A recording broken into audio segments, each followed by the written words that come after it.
welcome to Flavourful Eats. Joining me today is Mohsen Harandi, a poet, an author, a cook today, by past, an engineer by profession. Yes. Welcome. Thank you so much for inviting me. So today we're talking about how food that does not only belong to cooking. Food is a big concept of how we feed ourselves, we feed the body, mind, and soul. Yes. Right. With that, we get started. You're making a black-eyed pea recipe, a Persian one.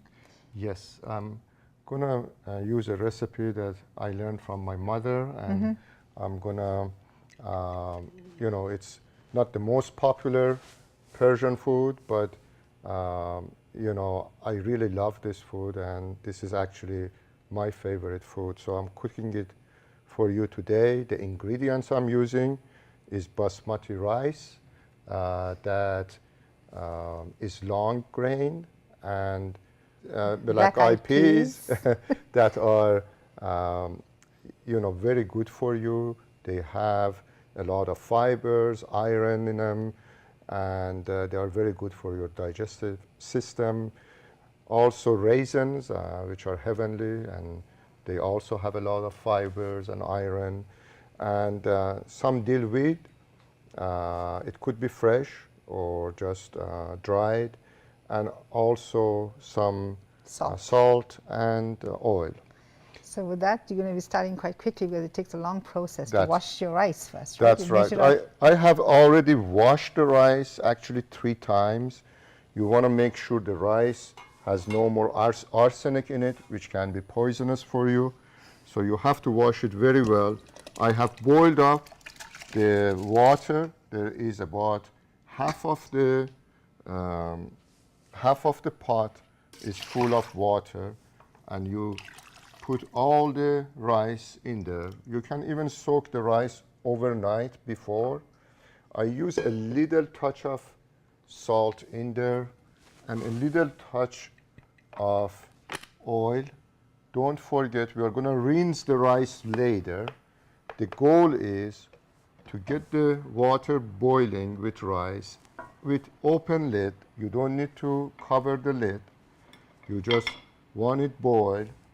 And what I do, I typically just go around and swirl it for a little bit and let it just boil up.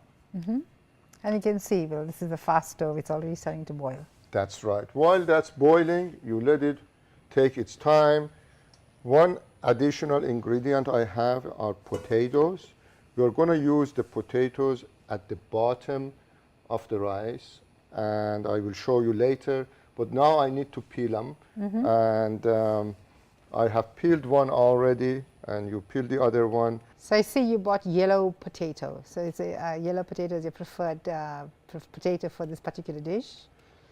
Well, this was the only organic potato I found. Okay. So, but what do you normally would use? It doesn't matter what potato you use. A lot of times I use potatoes that are good for baking. And yellow potato is as fine as the other ones.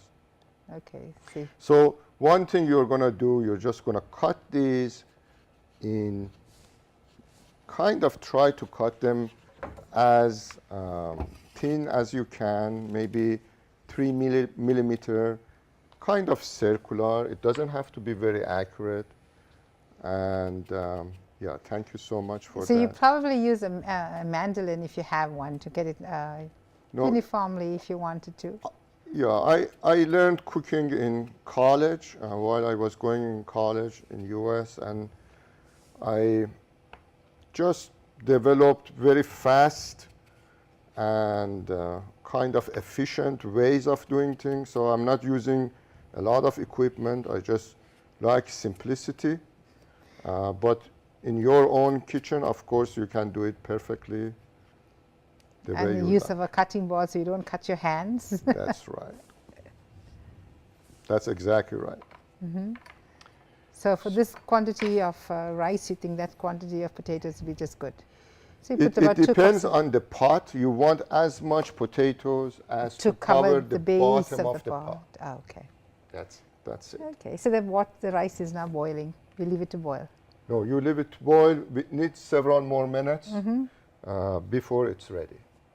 So you see the fluff on the top, the white. Now you turn it down and you rinse the rice. So the rice by now is ready to be rinsed.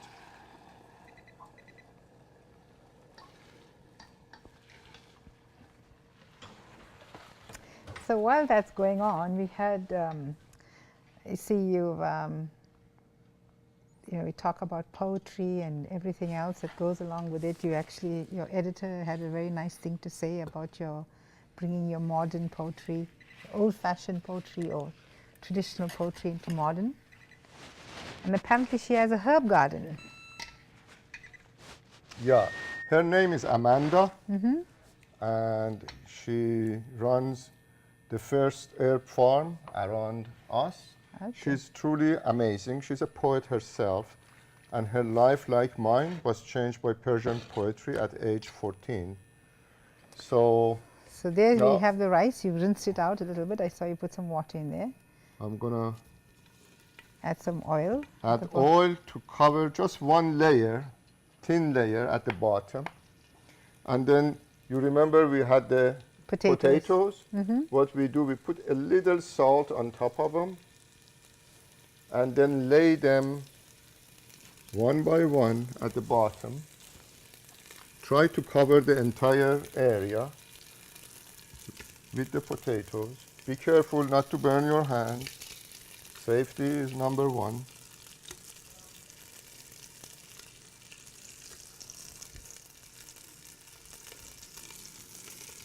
Okay, so we covered it nicely, as you can see. Then we are gonna turn it totally down. Well, before we turn it down, let it go for a little bit on the relatively high, So medium high. so that the potato gets some color to it. Ah. You want it, because the potatoes are not cooked, and you're trying to cook them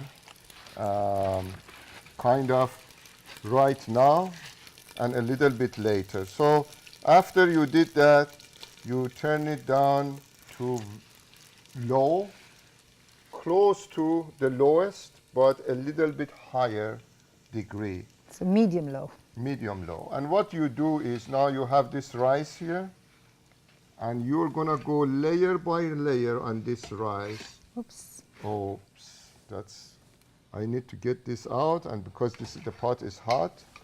Okay, so I got it. Okay. Now I can do this.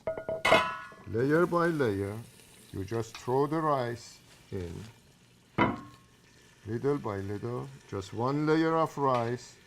And when you do the layer of the rice, you come back and Do a layer of the black layer of peas. of other things, other ingredients, a layer of the peas, then a layer of raisins, of course. And don't forget the dill-weed. You need to put the layer as well there. You can see this is a seasoned cook. We just use our fingers. Yeah, I wash my hands so many times during cooking. Okay.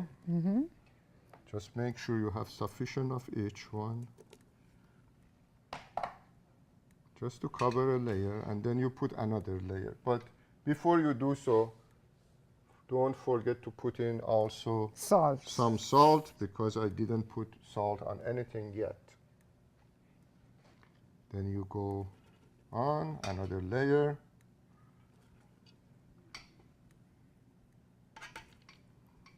And this time you try to make kind of on the side a little bit of like hill, mountain as you do this. You see a little bit of, you brought it up a little bit. Yeah, it just little by little, the trick I learned from my mom for cooking rice. You make sure you have each ingredient. Do you need a spoon for that? Yeah, thank you.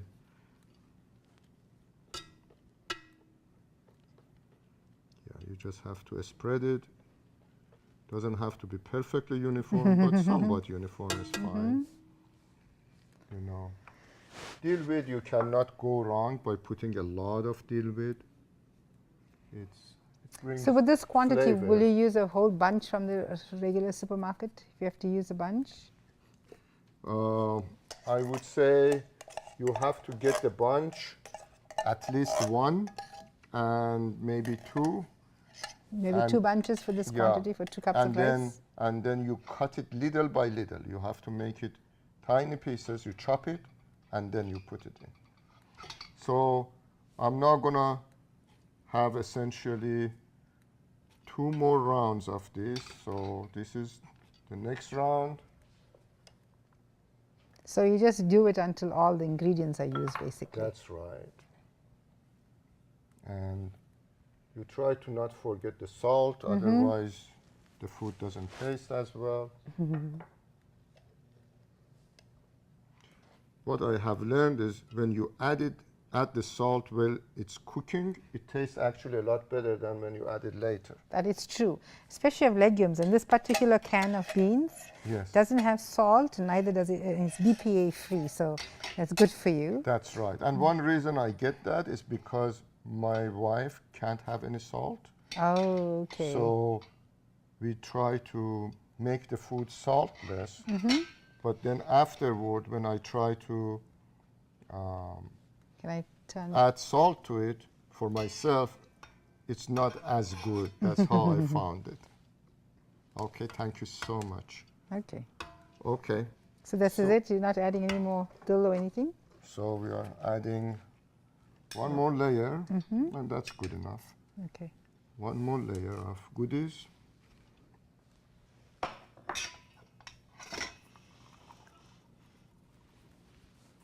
You might as well put almost everything you got. And then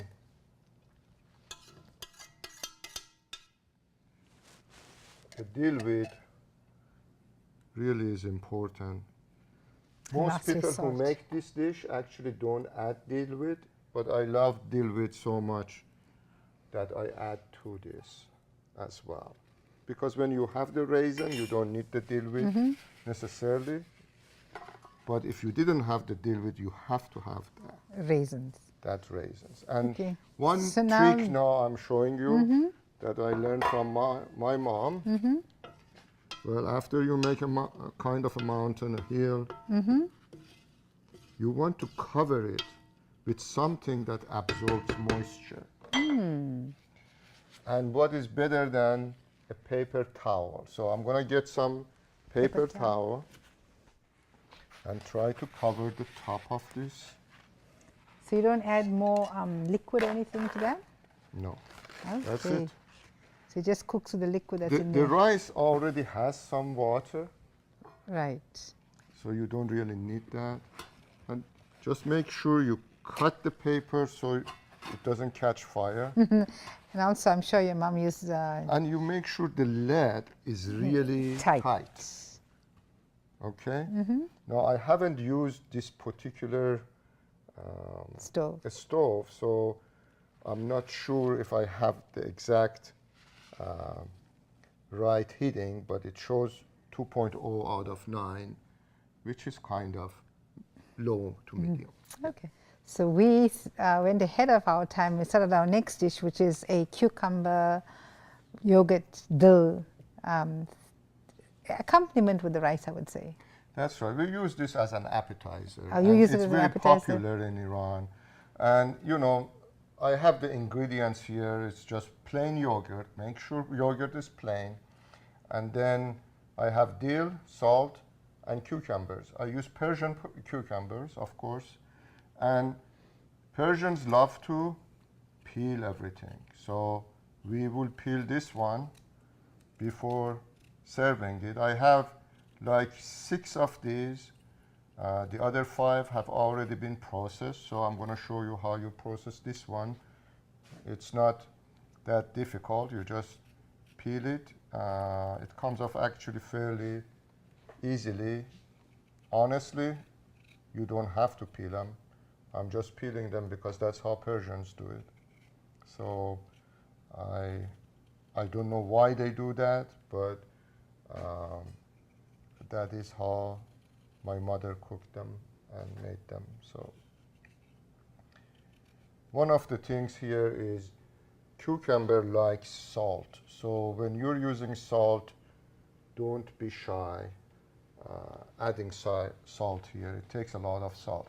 Now, I want to chop this. Some people just grate it, but I think it'd be more delicious if you chop it. And it's not that difficult actually to chop them if you use this technique.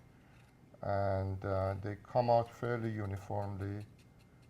And when you serve them, you don't feel the grating impact on the food. So the first time I'm noticing somebody chopping up a vegetable. That's odd. It looks pretty.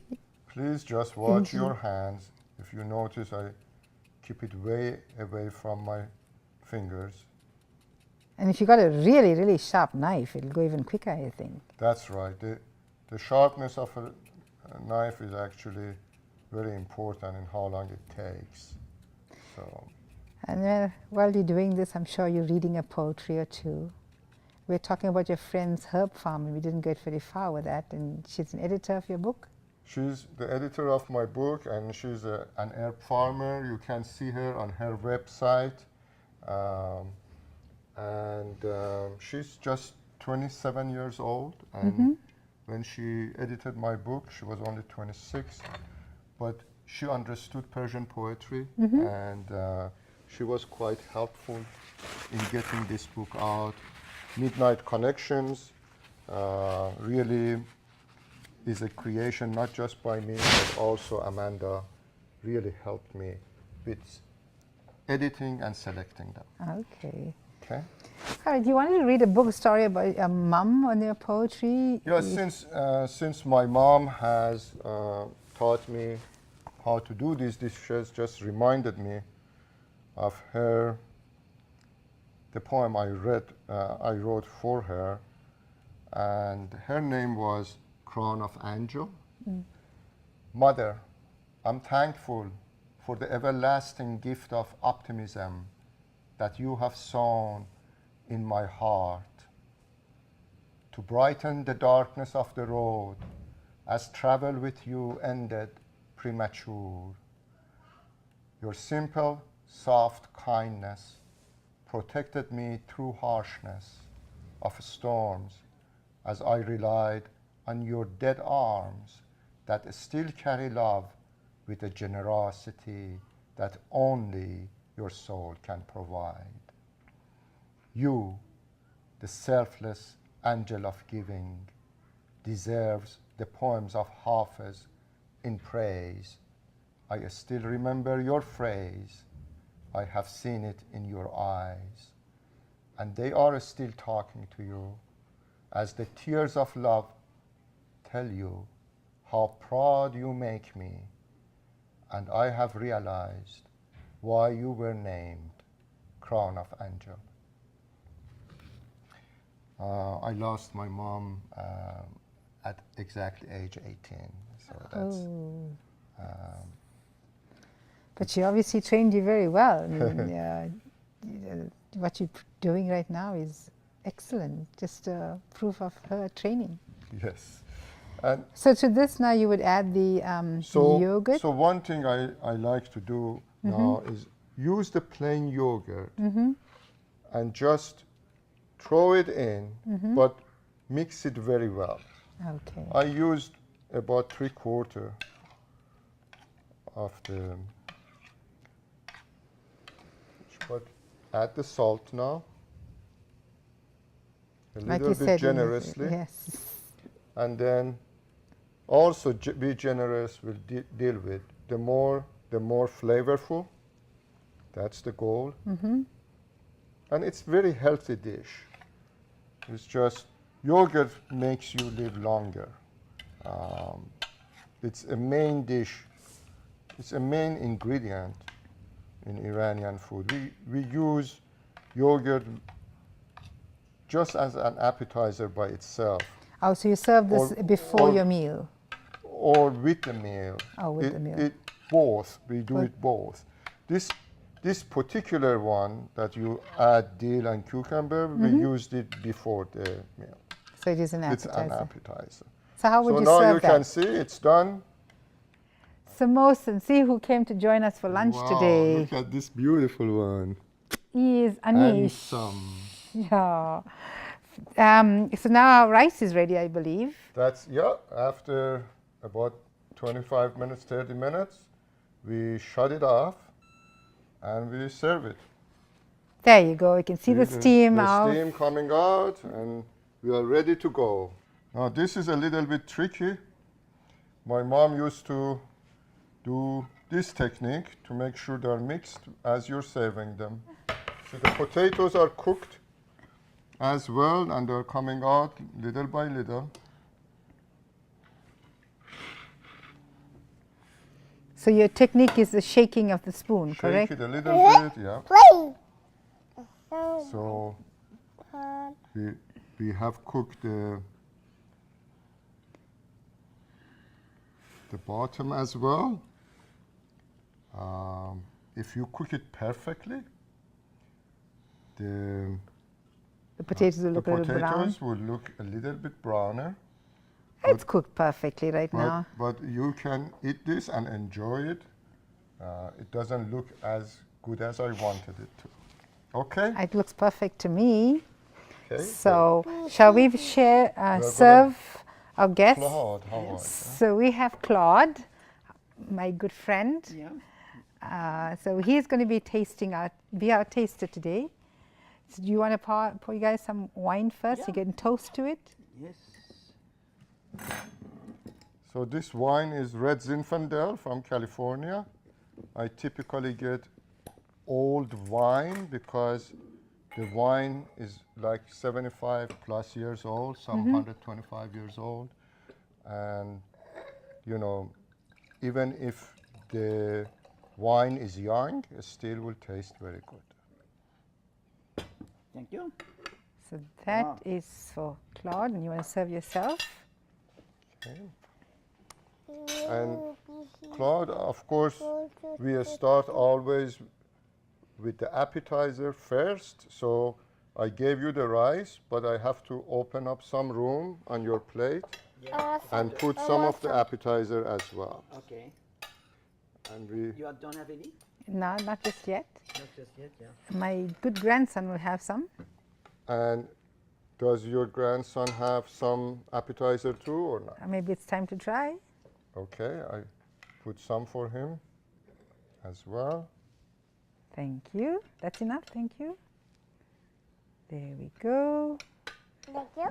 Thank you. You're more than Wow, welcome. what a polite. We have black eyed peas Yeah. Oh, black eyed pea, yes. I forgot about that. and raisins. And raisins, yeah. Yeah, we start with the yogurt. Okay. Well, And some first to wine. you Yeah, to and you. health, Thank you. happiness. And long life. Your every- health and happiness. Thank you. That's nice, yes. Okay. Yes, Anish says cheers. So we got the go ahead from our chef. He says it is delicious. Will it be something you'll try, Claude, to cook at home? Yes, I will try that, yes. It's very simple, right?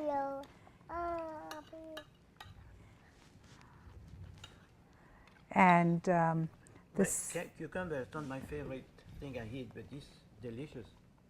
Good, I'm happy you like it. this is the first time he's having yogurt. Yogurt is generally- very strange food. He You doesn't. want some? It's very nice. Yummy. Is it yummy? Well, maybe rice. Rice is better, maybe? Rice is good. Is it yummy? It's well cooked. Well done. It's gonna be salty. It needs a little bit salt. Oh, It's gonna okay. it's gonna be salt. It's got a little bit of salt. Okay, so I put salt to taste. But he's still eating. That's a good sign. So this is our dill rice. This is our yogurt. And these Thank you so much, Claude, for joining us. Mohsen, Pleasure. thank you I for enjoyed cooking us very much. this delicious meal. My pleasure. And pleasure. from Midnight Connection, Mohsen and myself, Humsha, till we meet again. Bye-bye. Thank you.